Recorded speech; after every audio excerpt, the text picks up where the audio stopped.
আসসালামু আলাইকুম। আমাদের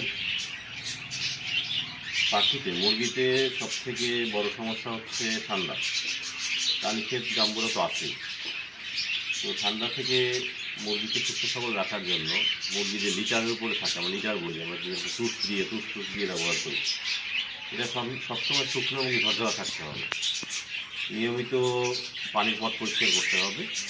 ভেন্টিলেশনের ব্যবস্থা, খুব ভালো ভেন্টিলেশনের ব্যবস্থা করতে হবে।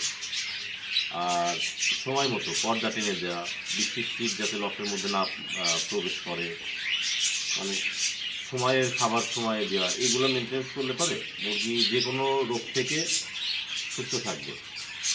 আর সপ্তাহে অন্তত দুইটা দিন আমরা মুরগিকে প্রোবায়োটিক দিব, যাতে ওর ইমিউন সিস্টেমটা ভালো থাকে। সেটা হচ্ছে বেসিক নলেজ। এরপরেও যদি রোগ এসে যায়, যেমন আমাদের ওইখানে ঠান্ডা লেগে গেছে, আমরা প্রাথমিক ট্রিটমেন্ট হিসাবে ডক্সি ক্যাপসুলটা নিচ্ছি। ডক্সি এভেটটা আমরা পাইনি, তো আমরা ম্যানেজটা নিচ্ছি, মানুষটা নিচ্ছি।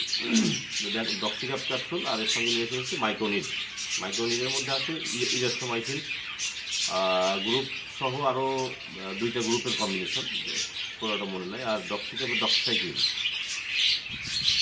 আমরা আজকে থেকে এই মাইক্রোনিড হচ্ছে লিটারে 1 গ্রাম, আর ডক্সিক্যাপটা লিটারে 1 গ্রাম, এই 2 গ্রাম পানিতে ইউজ করব পার লিটারে।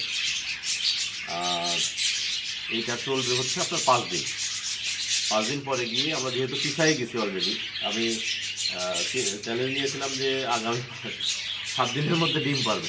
হসপিটালের জন্য অলরেডি পিছাই গেলাম।